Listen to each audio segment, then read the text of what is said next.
savon de Marseille créole ñoo leen di may li ci yéenekaay yi. li ci yéenekaay yi ak Mamadou Mouhamed Ndiaye. jërë ngeen jëf Ousmane Sonko ma demoon dampu ji dampam ji wër na jamono ji massage Ousmane Sonko mooy mbambu ji yéenekaay ñu xëyandool l'observateur nañu njiital parti Pastef def na démb déclaration ci guddi gi doon indi ay tontu ak i leeral ci coowal viol ak menace de mort yi ñu koy toppee salon de massage bi ko coow la toppee Ousmane Sonko nangu na ne dem na fa waaye faju ji moo ko fa yóbboon fa mu jaar ba yegg foofee moom Ousmane Sonko yegg na ko askan yu biig wedd na it tuuma yépp ba mu set wecc ba xam le ne coow li lépp li ko waral moo di Macky Sall moo ànd ak i nitam di ko kompolo ngir seet nu ñu ko sànkee ci wàllu politique bi kàddu yooyu Ousmane Sonko yëkkati discours masseur la ko l'observateur tuddee La Tribune nañu Ousmane Sonko mi ko yëkkati moom li mu ko tuddee moo di ay kompolo yoo xam ne ña nga ko nase ca kaw tuumal na ci kompolo yo ministre intérieur Antoine Félix Diome tuumal ca procureur de la République Serigne Bassirou Gueye Le Quotidien ne ko ak Macky Sall Ousmane Sonko nee na ñoom ñett ñoo nas seeni kompolo teg seeni pexe ngir seet nañu ko fexee sànk nee na douleur lombaire la amee ab médecin am yu mu ko digal ca yu mu ko digal maase wu da caa bokk mu ne am na fu mu njëkkoon a dem di maase waaye foofee seer gu mu seer moo tax benn yoon la fa dem ñaaraatul ci noonee ci lañu ko conseil Sud Beauté Vox Populi nañu démb ca déclaration ba Ousmane Sonko dem na ba becc bulletin médical am ngir rag ab deram leeral na it ne yoon ya mu fa dem yépp di maase wu ji ñaari xale yu jigéen ñoo ko doon maase amu ci benn yoon boo xam ne moom Ousmane Sonko wéet na ak Adji Sarr ci benn ab sal anki dina kay nañu Ousmane Sonko leeral na démb waxit li mu jàpp ne mooy dëgg ci yëf yi waaye ca waxam ja bari na ci ay ponk yu lënt xelu askan wi lise ko nañu moom kay dafa meloon ne ko gàddoon ak fetalam di fetalub tànkam ne nangu na ne dem na ca salon ba waaye faju ji moo ko fa daan yóbbu démb ak bërki démb mu di week-end bii ñu génn yéenekaay bi nee nañu guddoon na lool ci njiital parti Pastef gi seet nu mu mën a def ba défendre boppam ci la doon liggéey ak juróom-benni avocat yi mu jël avocat bii di maître Borse Pouy moom lise ko nee nañu dafa bañ du dugg ci dossier bi défenselul Ousmane Sonko défenselul Adji Sarr ndaw si moom Sud Beauté di salon de massage bi ñu ne fa la yëfee xewee lise ko nee nañu ñi naan dañu ko garder à vue ñoo ngi wax lu ñu xamul kenn téyewu ko bañ na ko ba sax moom ndaw si bu yàggul la wasin doom ju jigéen xale ba ma nga crèche ndax prématuré la si ne kay dëggal ko nañu ca këram bokkagul ci yéenay sandarma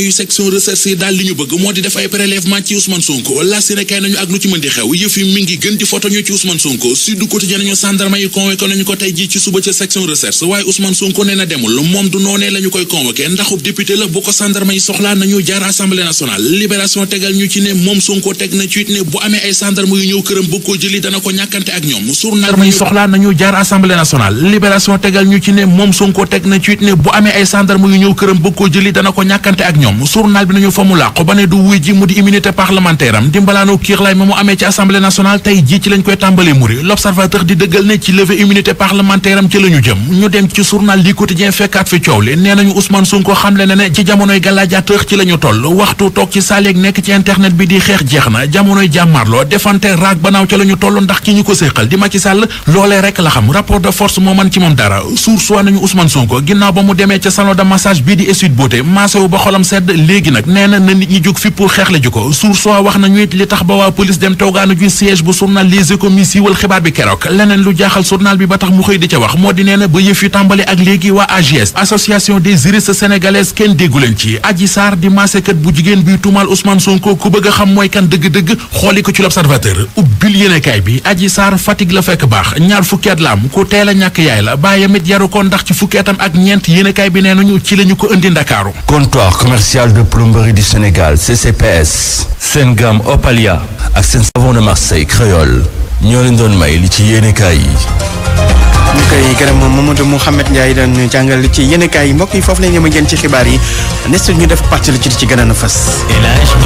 Ousmane Sonko xam ne du wuy ji waa gendarmerie yi ko woolu tey ngir déglu ko ci tuuma yi tegu ci kawam benn xale bu jigéen buy liggéey ci salon de massage di koy jiiñ ne da koo siif njiitu Pastef ne du dem wuy ji fekk mu riwuñu malaan kirlaayam député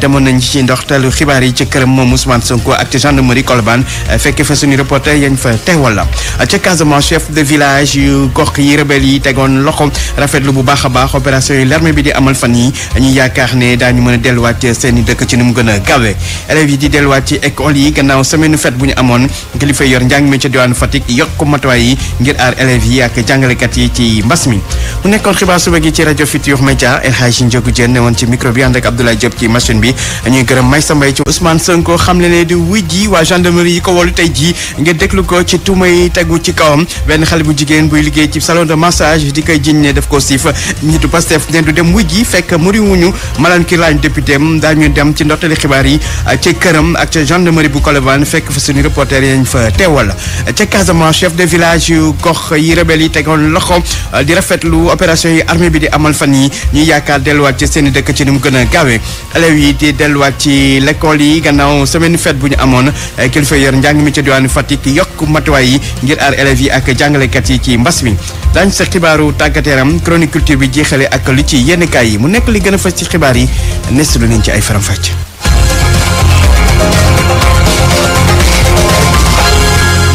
El Hadj Ndiogou Diène mbokk yi ñu leen di nuyu di rafetlu bu baax a baax seen ànd ak rajo Futur Média xibaar yi dañ koy door ak mbirum Ousmane Sonko moom njiitu parti bi di Pastef ñu wol ko tey jii ca section recherche gendarmerie bu Colobane ñu war ko déglu nag gannaaw bi nga xam te ne benn xale bu jigéen buy liggéey ci benn salon de massage moo koy jinne daal daf ko siif moom njiitu Pastef sax nag bii ko jaroon nag parce que xibaar yi weddi loolu ba mu set wi te loolu dara amu ci xam ne tamit ne du dem wuy ji benn yoon ndaxte moom député la te foog nag bala ñu ko mën a woolu ci wàllu yoon ñu daal di dindi immunité parlementaire am di Malang Kirlañ député am dañuy dem sax foofu ci kër Ousmane Sonko fekki fa suñu reporter bi di Mohamed Alimou Ba Alimou ñu ngi lay nuyu. maa ngi lay fay El Hadj Ndiogou. yaa ngi foofu ci fajar gi léegi foofu ca kër Ousmane Sonko ca buntu këram nan nañ mën a jàpp foofu lay ca koñ ba. lu ñu mën a jàpp mooy que fii nag dafa xaw ci kër gi balaa nga koy gis il faut nga laajte bu baax a baax. naka noonu itam am na quelques militants yoo xamante ni ñu ngi fii ak seen ak garde corps ñoom Ousmane Sonko ñu ngi ci kanam kon kër gi di wuti sécurité bi sànq gis naa benn oto boo xamante ni daf mel ni auto député yi la génn ñëwaat encore delluwaat daanaka ay branle-bas nga fay gis ci buntu kër gi waaye nag fii dafa ne selaw doo dégg dara doo dégg benn bruit alul ay nit ñoo xamante ni ñuy seen kër wala sax ñeneen ñi ay nit ñi laver seen oto balaa ñuy dem seen soxla dem seen liggéeykaay mu toll ni nag am na quelques militants yoo xamante ñuy taxaw fii ak sécurité bi loolu la ñu nemmeeku fii gisuñu fi leneen pour le moment. man militants yi fa nekk moom bëri nañu wala. lim bu ndaw la juste lim bu ndaw la ñoo xamante ni ñuy fi depuis le matin. ñoom ak sécurité bi daanaka ñoom ñoo ànd quoi di taxaw ci kanam kër gi. jërëjëf Mohamed Alimou Ba daañu dellu seek yow topp mbir moomu ca kër Ousmane Sonko kon ñu jàpp ne nee na nag nit ñi bëreeguñ donte sax am na ay benn militant yu fa nekk moom Ousmane Sonko waa section recherche gendarmerie bu Colobane ñoo ko war a déglu nag tey jii ci suba gi dañuy dem foofule ca gendarmerie bu Colobane fekk fa suñu beneen ndaw bi di Pape Balla Gueye Pape Balla ñu ngi leen nuyu. yow yaa ngi foofu ci suba ba léegi foofu lan lañ fa mën a jàpp foofu ca kanamu section recherche gendarmerie Colobane. waaw El Hadj maa ngi lay fay ñu ngi fi depuis ci fajar fi nga xam ne moom mooy section recherche bu gendarmerie bu Colobane amagul nag dara loo xamante ni mën na njort ne am na fu ñu koy xaar wala sax war a ñëw amul benn disposition boo xam ne teg nañu ko dara loo xam ne bàyyi nañ ko pour à part am ñu ngi doxantu. jafe ci wàllu déggin bi allo Pape Balla dafa am tuuti jafe-jafe xam naa nañu dellusiwaat ak moom léegi foofu ca section recherche gendarmerie bu Colobane nga xam te ne moom moo fa ñu fa teewal ci fajar ba léegi foofu nga xam te ne Ousmane Sonko tey ji suba war a dem wuy ji gannaaw te may tegu ci kawam ci ne nag dafa daal di siif benn xale bu jigéen buy liggéey ci salon de massage Pape Balla waaw ñu yeggali. xam naa du ñàkk ci kanam te di kon daañu si dellusiwaat ak moom déggin wi leerul moom Pape Balla Gueye teewal ñu kon foofule ca kanamu section gendarmerie bu Colobane nga xam te ne ñoom ñoo war a déglu tey ji Ousmane Sonko moom njiitu Pastef nag bik li mu xam ne moo di xalaatul benn yoon wujji ci wolu boñ ko ñu ko wolu ndaxte moom député la te yoon li mu wax mooy député bala ñu ko mën déglu fokk dañuy muri malaanu kirlayam te loolu amagul ci lu jëm nag ci tuuma yi ñu teg ci kawam neen loolu yëpp dara amu ci ay waxu kese la doon sax nangu ne ne daan na dem def massage waaye wér-gu-yaramam moo ko laajoon Seydou Nour Ba. Ousmane Sonko bëgg yëfi leer xel xalaatul muy dem di wuy ju convocation altine bile foofee ca section bu recherche bu gendarmerie bu Colobane. fas yéene wax Sénégal yëpp ni du ma wuyu ji ëllëg parce que ab député mënoo ko convoqué en tant que accusé tant que teggi woo malaanu kiiraayam muy immunité parlementaire. président bu parti bii di Pastef nag di fii leeral ana li waral muy def ay séance de massage wala tax mu dem ci salon de massage bi ñu waxtaane fan yi yépp. kon li tax ma dem foofu benn mooy du un institut clandestin institut bu am agrément la état bi reconnaître ko famille bi moom mbir mi nekk foofu dëkk fa noonu yoon teg ñoom du te boole ko institut boo xam ne am na ay caméra de surveillance fu ñu fa woon lu bon dañoo dem pour faju ji ci cadre boobu la ñu fajoo dem suñu yoon. mun a jël tege nele ne sàkku moom bu ko kenn xalaat ndax mënul ne rawatina ay menaces de mort mu ko fi leeral. da koo def dem ba mu neex ko mu dellu siwaat ak ay fetalam joxe ñaaj ko même personne bi imposé ko li mu koy imposé génnaat dem yoonam ba mu neex ko mu ñëwaat def ko ci bërëb boo xam ne la fa nekk ci ay nit nu mu tuuti war naa mat juróom benn wala juróom ñaar loolu lu yéeme la. ki jiite parti Pastef nag na yëf yi li tax sax moo gën a garaaw ak lii waral ne ak lii wane ne complot la mooy masseuse bi ñuy wax nguur gi moom moo ko proposé ay koppar fukki millions ak juróom la tàmbalee ba ñeent fukki millions ñu koy sonal ba sax ñu mujj ka convoqué. Seydou Nourou Ba moom Ousmane Sonko mu teg ci tamit ne mbir mi yëpp du dara lu may complot boo xam te ne nguur gi moo ko complot rawatina président Macky Sall te nee na li ñu ci jub mooy gàllankoor ko ci wàllum politique waaye nee na loolu du jàll ndaxte lu mu ko jaral nguur gi rek jaral na leen ko ñoom daañu taxaw temb xeex ngir nag bañ lu ni mel am na maa ngi leen ko doon wax sànq section recherche gan ko woon Pape Balla Gueye moo ñu fa teewal ci fajar ba léegi Pape Balla yaa ngi doon wax mbir yi nu mu demee foofa ca section recherche. waaw El Hadj comme ni ñu ko doon waxee léegi rek muy fii ci section recherche amul lenn luy firndeel ne am na ku ñuy xaar wala am na ku fi war a ñëw jamono jile ndax amul benn dispositif sécuritaire boo xamante ne taxawal nañ ko ci buntu bi nit ñi nag ñu ngi dem di dikk comme ni nga xamante ne noonu lañ ko daan defee ci buntu gendarmerie bi amul lu dul ñaari gendarme yoo xamante ne ñu ngi nekk en faction comme ni ñu koy defee ci camp bu nekk ndax dañuy am ñoo xam ne dañuy saytu kuy dugg ak kuy génn jamono ji loolee la ñu fa nemmeeku waaye nag ndax Sonko dina ñëw wala du ñëw loolee xëy na ci kanam la ñuy xam li gën a leer ci mbir moomu ndax bu ñu fàttalikoo démb ci conférence de presse am mu ngi doon xamle ni du ñëw wuyu fii ci convocation bi nga xamante ne moom la ñu ko convoqué fii ci gendarmerie bi tant que yëkkatiwuñu mbalaanu kiraayam comme ni nga xamante ne noonu la yaakaare ne moom mooy yoon balaa ñu daal di mën a convoqué ab député kon ñoo ngi fii di xaar mbir yi naka lay tëddee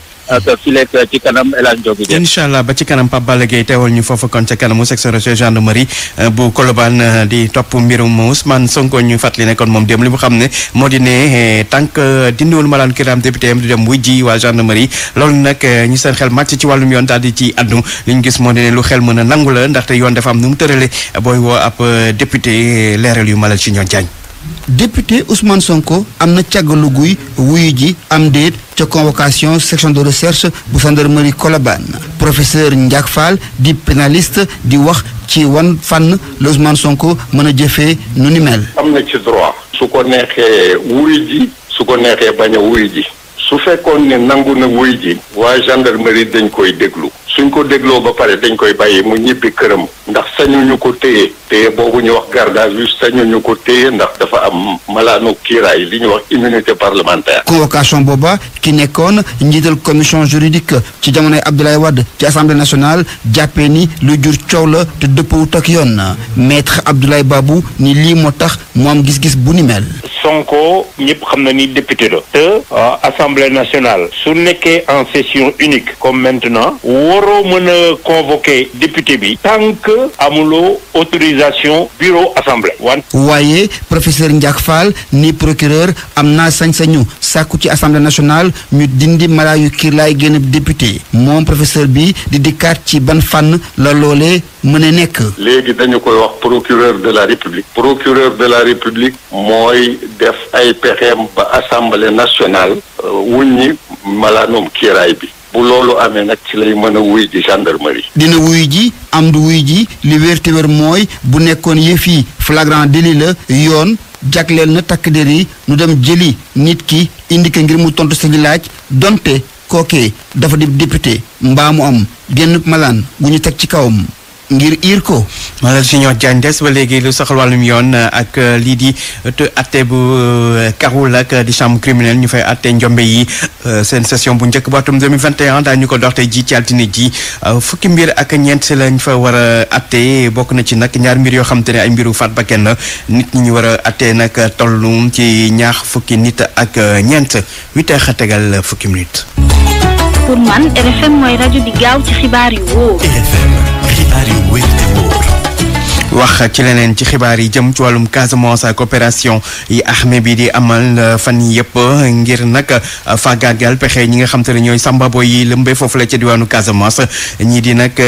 kilifa yi dëkk ya fa nekk rawatina dëkk yoo xam ne rebelle yi ñoo ko tegal loxo armée bi nangu ko di koy rafetlu bu baax a baax yaakaar nag balaa yàgg daañu mën a delluwaat seen i dëkk ñoom ñoo ñu lay leeral yeeg Lamine Ba. Je sens l'état bien.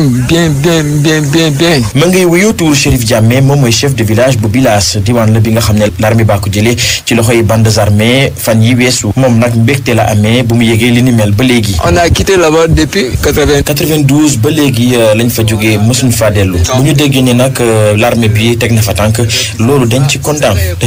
loolu. information. Ansoumana Mendy moom it moo di chef de village bu Bussolum beneen diwaan bi nga xam ne mu ngi nekkoon ci loxoy bandes armées yi l'armée bi jot ko sécuriser semaine bi weesu.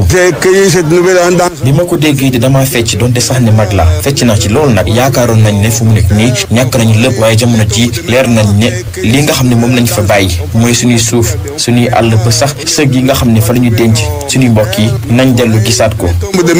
bu solum ak Bilaas mooy ñaari gox yi nga xam ne nguur gi ba léegi tegu fa woon tànk ginnaaw buñ ko defee léegi nag ki nga xam ne nag moo di chef de village bu Ñaaju rafetlu ko bu baax a baax nee na daanaka seeni kaaraange la ñu yokk ñoom ñu yeewoo ca Ñaaju Abdou Karim Sadio lay wuyoo. ñun daal xanaa kontaan rek parce que Ñaaju mooy dernier village à l'est donc tey état bi jëlee initiative pour dem sécuriser pour dem ratisser les zones yi nga xam ni suñ collègues yi ñoo dëkk foofu yaa Bilaas yaa Buumoon ak Bussolum donc bette la ci ñun. nee ne ni nguur gi doxalee ginnaaw bu mbir mu doy waar moomee xewee ba léegi rafetlu na ko. bi état bi jóg na def na lu mu waral ñu ngi koy satisfaire bu baax a baax ñu ngi koy gërëm bu baax a baax. chef de village yi nga xam ne ñoo ngi yeewoo ci diwaan yooyee li ñu bëgg mooy nguur gi gën leen jàppale ba ñibbisi bi nga xam ne ñoo ngi koy waajal jamono ji ñu amal ko na mu gën a gaawee ci ay anam yi gën Lamine Ba Ziguinchor rajo Futur Média. Lamine Ba sous-préfet bu arrondissement bu Niagues di rafetlu opération yooyu nga xam te ne armée bi mi ngi koy amal ñu déglu ko moom Richard Biram Faye ci micro Lamine Ba. semaine bi passée maa ngi doon présider benn réunion mooy réunion comité local consultatif d'accompagnement à la réinstallation des populations déplacées ci lañu validé bu ñu defee enquête de vulnérabilité enquête parce que nguur gi buy dimbali day dimbali ku xam ne amul moyen am nu jumtukaay loxoom jotul ginnaawam ñooñu nag identifié nañ leen pour ñu may leen ay kër par Shelter for Life am na aussi beneen programme bu mel noonu boo xam ne Oussou Foral moo koy piloté am na aussi beneen programme boo xam ne nguur gi moo ko defal boppam muy ANDRA projet Shelter bi nag validé nañu les 100 maisons yoo xam ne la ñu war a accompagner nit ñi mooy kon nit ñi bu ñu tabaxee seen kër ñu indi leen ay zinc kit de réinstallation mooy ay zinc latronnier ak ay toilettes ak ay teen pour ñu mën a am fu ñu dëkk léegi comme Bilaas ak Bussolum seen dëkk dafa nekk fii militaire yi nekk actuellement nii parce que moo nekkoon gox boo xam ne zone boobu moom rek moom la armée bi jotul woon moo am problème sécurité te armée mi ngi foofu ñu leen da nga leen ñu may tuuti le temps que armée bi pare opération de sécurisation bu ñu paree rek ñu reprendre activités yi accompagner askan bi ñu ñibbisi ci jàmm. mu ne woon Richard Biram Faye di sous-préfet bu Niagues nekk ca diwaanu Casamance wax lu soxal wàllu njàng ni tey ci altine ji la vacances yi jeex ñi nga xam te ne ñooy élèves yi daal di delluwaat ci l'école yi gannaaw feetu semaine bu ñu amoon liñ ci mën a nemmeeku nag mooy coppite goo xam te ne am na ci wàllum département de Dakar li ko waral di mbas mi inspectrice d'académie Khadijatou Diallo jël dogal ci ne léegi élèves yi dootuñu jàngati ngoon altine ba alxamis 14h di tisbaar la ñuy wàcc ñoom élèves yi bu jee àjjuma nag 1h la ñuy wàcc ndax jumaa ji loolu yëpp ngir bañ mbas mi law ci biir l'école yi ci diwaanu Fatick foofu tamit ñi ngi gën a yokk matuwaay jëm ci xeex mbas mi ci l'école yi fexe daal ba jàngoro ji bañ faa law Aminata Goudiaby. inspecteur d'académie bu Fatick nag mi ngi dalal xeli parents d'élèves yi nee na tey ji ci suba nag élèves yi ak itam jàngalekat yi daañu gis ci école yi dispositif sanitaire boo xam ne dañ ko gën a dëgëral gën ko ñoŋal ñoom autorités yi nag li ñu bëgg mooy xeex li nga xam ni moom moo di Covid 19 ci établissement scolaires yi nga xam ni ñoom ñoo nekkee ci région bi Mamadou Niang moom mooy inspecteur d'académie bu Fatick. fête la ñu jógee xale yi nga xam ni ñu ngi woon ci école yi ñu leen daan surveiller di contrôler fi ñuy dugg fi ñuy génn ndax élèves yooyu pendant une semaine dellu nañ ci kër yi donc dellu nañ ci rassemblement yi dellu nañ aussi ci terrain yeeg yooyu il est bon ñun bu ñu dellu see ñu def contrôler ndax port masque bi contrôler aussi ndax loxo yi ñu ngi koy raxas ni ñu ko war a raxasee contrôler aussi lépp lu nga xam ne dispositif la yu ñu war a jël ci école bi pour accompagner loolu. nee ñu ay masque ak itam ay produits d'hygiène bëri na loolu ci école yi ndaxte am na ay dotation yoo xam ni jox nañu leen ko. pour ce qui concerne masque yi liñ ci jot moom doy na sëkk pour que chaque élève mën am 2 ba ñetti masque chaque enseignant chaque surveillant en tout cas chaque membre du personnel mën ci am benn ñaar ba ñetti masque li ñu jox ci masque li ñu ministère de l'éducation nationale jox déjà loo bu am importance la ministère de la santé aussi daf ci dolli beneen loo pour permettre élèves yi ñu mën a def seen cours dans des meilleures conditions en respectant les mesures barrières. matuwaay yëpp nag ñun itam jël nañ ko ba quantum horaire bi ñu mën koo yeggal ay perturbation nag nemmeeku woon nañ ko bi école di soogu ubbi ci académie bu Fatick ndax tey syndicalistes yi ñoo doon grève doon laaj ñu fay leen seen indemnité bac ak UBFM inspecteur d'académie bu Fatick di leeral ne problème boobu réglé nañ ko ba mu jeex tàkk Aminata Goudiaby Fatick RFM.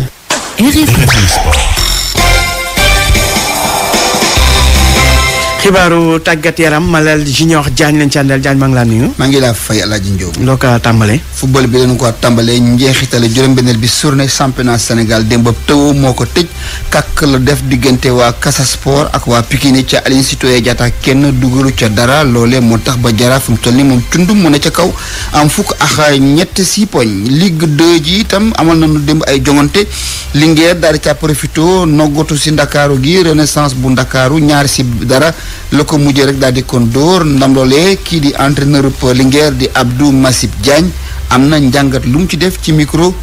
Idiwan. doon def lu dul ndokkeel sama joueur yi di jaajëfal équipe bu Renaissance di wax ni loolu lañ doon wut def nañu sortie bu baax 3 points donc di considérer parce que bi ñuy door championnat bi dañ ñëwoon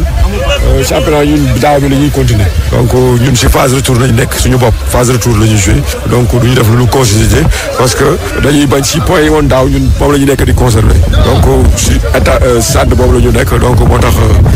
match par match ñu grappiller les points. Kër Madior mi toppoon ca Linguère dafa tëw ak waa Guédiawaye ku ne am benn sëkk ngi morom démb jëpp itam moo du but amu ca tey ci altine ji ne Africa Pro moo ko wakkaam daanu suwe Sonacos war a suwe ak waa Thiès ca kaw Linguère ca ne am na fukk ak juróom benn poñ Kër Madior ak Amitié ñoo topp ci moom ku ca nekk am nga fukk ak benn 6 poñ démb si tournoi UFOA ca Thiès jëm ci ñamagul fukk at ak juróom-ñaar Mali moo ca tos koroñeel Sierra Leone juróom ci dara la ko daal di kon dóor Gambie dóor Mauritanie ñaari bal si dara si wàllu CHAN bi Maroc moo jëlaat raw gàddu gi ñaari bal ci dara la dóor équipe bu Mali final baa nga xëye woon ca Yaoundé Angleterre dara doxatul ni nu ko bëggee ci wàlli waa Liverpool ndax dañoo nërmeelu démb seen digganteeg waa Manchester City 4-1 la ñu daal di dóor seen terrain booba seen góol ba di Alisson Becker moom moo weere ñaari yoon ba tax gaa yi nërmeelu Marseille dafa demoon dóori Paris Saint-Germain ca phase aller ba ca Paris ñiy faree Marseille gàddu tama yi tëgg di wax Marseille dóor na Paris tey bi ñu xëyee ñoore tama yi noo yor seen tama yi tëgg di wax ni Paris dem na dóori Marseille mu nekk dóor fay ku nu ko def boobu da nga amul ci loxo Lille itam dafa dem dóor yi waa Nantes ñaari bal si dara AC Milan ak Zlatan Ibrahimovic di màggat mu dese dara ña ngay woy ba léegi ci doxal ndax démb dafa doon ñaari yoon tax ba waa Milan yi daal di daan Crotone 4 bal si dara nu jeexal Alaaji Njóogu ak wàllu basketball waa ISEC dañoo daal di daan si jigéen ñi démb Mbour 75-24 si góor yi Saltigué moo daan AS Thiès 82-78 Sandark moom dafa daal di rek daan waa Sibac 82-57. boobu góor la gendarme bi góor ñi la wala jigéen ñi góor ñi la. waaw Sandark ak Sibac si góor ñi la. AS Thiès ak Saltigué si góor ñi la. ca jigéen ña ISEC Sport moo ca daan Mbour. basket club loola moo ndar kàpp juróomeelu journée basket bi. leer na jaay ana laaj Assane. mi ngi fi. Alaaji Assane bu dawee liggéey kenn du ko wax su ma dawee liggéey daw liggéey du daw kotu liggéey. waaye maa ngi koy xaar bu mu ñëw. rajo askan wi. yegg si ci wàllum aada ak cosaan chronique culture bi ànd ceeg Ndati Diop. dal leen ak jàmm l'école normale William Ponty ba nekk ci Sébikotane di ab daara boo xam ne ni dañ ko classé patrimoine historique national ci atum 2007 ba léegi nekk ci jamono ji ci melokaan wu doy waar moo taxit cadre intercommunal de concertation et d'action di ñaawlu melokaan wa ndax daara jooju dalal na ay kilifa yu bëree bëri ci dendu Afrique rawatina ay njiitu réew. Abdou Diouf Diagne. lu mel ni président Abdoulaye Wade fii ci Sénégal lu mel ni président Mamadou Dia damay lu mel ni Mali Modibo Keïta lu demee Mauritanie Mokhtar Ould Daddah Maître Sékou Touré. école normale William Ponty bu Sébikotane bërëb bi nga xam ne kilifa yu bëri fa la ñu jànge ci jamono ji nga xam ne Sénégal moomagul boppam tey ji nag mu ngi yàqu ngir bañ nag ñu daal di ñàkk caada ji nga xam ne moom la ëmb moo tax cadre intercommunal de concertation et d'action daal di am ab projet boo xam ne mbébét na ko fa Elimane Kane bokk si ñoom. dem nañu ba trouver financement bi war pour retaper bâtiment beeg yooyu dañ fay dugal yoo xam ne ay souvenir la comme li ñu daa tuddi les cahiers des pontins maanaam ñu fa daa jàng seen cahiers yi ñu daa jàng yépp conservé nañ ko am na yu nekk IFAN am na yu nekk je pense université bibliothèque université ak yu demee noonu donc am na yoo xam ne mën nañ ko amaat def ko foofu exposé ko fa activité yi daa am ci école ba daal bu njëkk liste élèves yi jot a jaar ak yu demee noonu yépp soppi tekk xar kanamu bërëb boobele dina mën a nag indil lu bëri ci wàllu tourisme gox yi ko séq muy Sébikotane ak Diamniadio. complexe muséal boo xam ne bi am fonction de détente et de découverte mën a abriter aussi ay événements culturels comme nu mel ni exposition d'artistes ay foire artisanale ay conférences ak yooyu ak ay visites pédagogiques tournoi inter-école sur les jeux de l'esprit ak yu demee noonu parce que pour ñun lieu de pèlerinage la maanaam dañu ñëw daal di ko fàttali. ci fàttali école William Ponty ñu ngi ko jëlee woon Gorée nag daal di ko fi indi ci atum 1937 école boobele doon dox ba 1965 daataa ñu ko jël di ko yóbbu Thiès ba foofu jëlaat ko sax yóbbu Kolda. ñetti photographe yu réewum Sénégal ñoom ñoo gàddu raaya ci concours bi nga xam ni moom lañ doon waxtaane lépp lu jëm